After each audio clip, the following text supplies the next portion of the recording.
ನಮಸ್ತೆ ವೀಕ್ಷಕರೇ, ನಾವು ಇವತ್ತು ಬೆಂಡೆಕಾಯಿ ಪಲ್ಯ ಹೇಗೆ ಮಾಡುವುದೆಂದು ತಿಳ್ಕೊಳ್ಳೋಣ. ಬೇಕಾಗಿರುವ ಇಂಗ್ರೀಡಿಯೆಂಟ್ಸ್ನ ನೋಟ್ ಮಾಡ್ಕೊಳ್ಳಿ. ನಾನು ಒಂದು 3/4 kg ಬೆಂಡೆಕಾಯಿ ತಗೊಂಡಿದ್ದೀನಿ. ಇದನ್ನು ಸ್ವಲ್ಪ ಟರ್ಮರಿಕ್ ಪೌಡರ್ ಹಾಕಿಬಿಟ್ಟು ವಾಶ್ ಮಾಡಿ ನೀಟಾಗಿ ಕಟ್ ಮಾಡಿ ಇಟ್ಕೊಂಡಿದ್ದೀನಿ. ಮತ್ತು ಫ್ರೈಗಂತ ಒಂದೆರಡು ಆನಿಯನ್ನು, ಒಂದು 6 ಇದು ಗ್ರೀನ್ ಚಿಲ್ಲಿ, ಒಂದೆರಡು ಟೊಮಟೊ, ಮತ್ತು ಕೊತ್ತಂಬರಿ ಸೊಪ್ಪು, ಸಾಸಿವೆ, ಕರಿಬೇವು, dry chilli powder, turmeric powder, ಮತ್ತು ಗರಂ ಮಸಾಲ, ಎಣ್ಣೆ. ಇಷ್ಟು ಬೇಕಾಗಿರುವ ಸಾಮಗ್ರಿಗಳು. ಈಗ ನಾವು ಬೆಂಡೆಕಾಯಿಯನ್ನು ಫಸ್ಟು ಸ್ವಲ್ಪ ಎಣ್ಣೆ ಹಾಕಿ ನೀಟಾಗಿ ಫ್ರೈ ಮಾಡ್ಕೋಬೇಕಾಗುತ್ತೆ.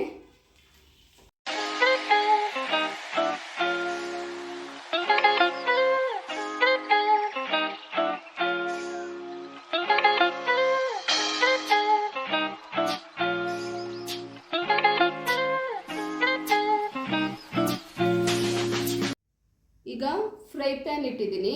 ಈಗ ಒಂದು 2 ಟೇಬಲ್ ಸ್ಪೂನ್ ಎಣ್ಣೆ ಹಾಕೊಳ್ಳೋಣ.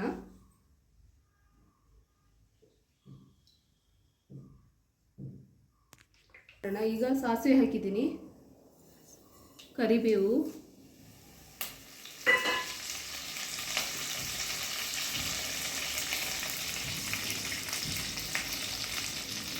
ಗ್ರೀನ್ ಚಿಲ್ಲಿ,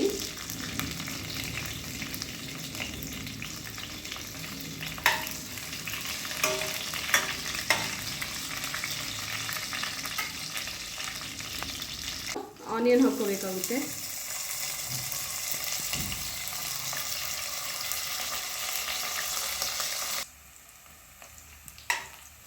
ಈಗ ಈರುಳ್ಳಿ ಚೆನ್ನಾಗಿ ಫ್ರೈ ಆಗಿದೆ. ಈ ಟೈಮಲ್ಲಿ ನಾವು ಟೊಮೊಟೊವನ್ನು ಹಾಕೋಬೇಕು.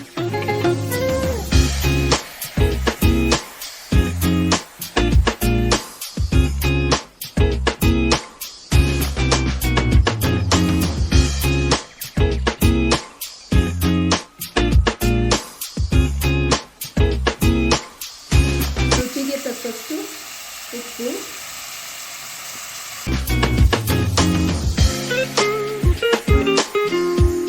ಸ್ವಲ್ಪ ಚಿಲ್ಲಿ ಪೌಡರ್ ಹಾಕೊಳ್ಳೋಣ. ಒಂದು 1/2 spoon chilli powder, turmeric powder ಒಂದು ಸ್ವಲ್ಪ,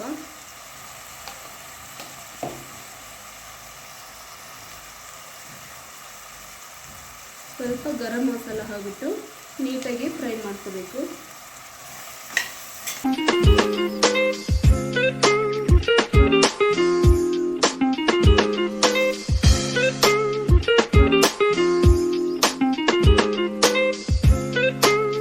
ಬೆಂಡೆಕಾಯಿನ ಹಾಕೋಬೇಕಾಗುತ್ತೆ.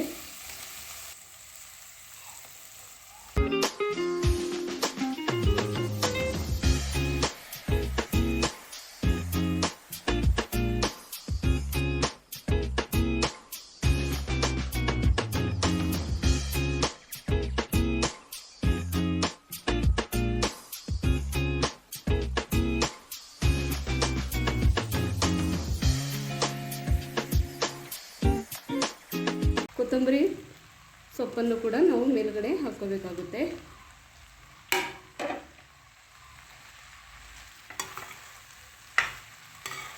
ಈಗ ಬೆಂಡೆಕಾಯಿ ಪಲ್ಯ ರೆಡಿಯಾಗಿದೆ.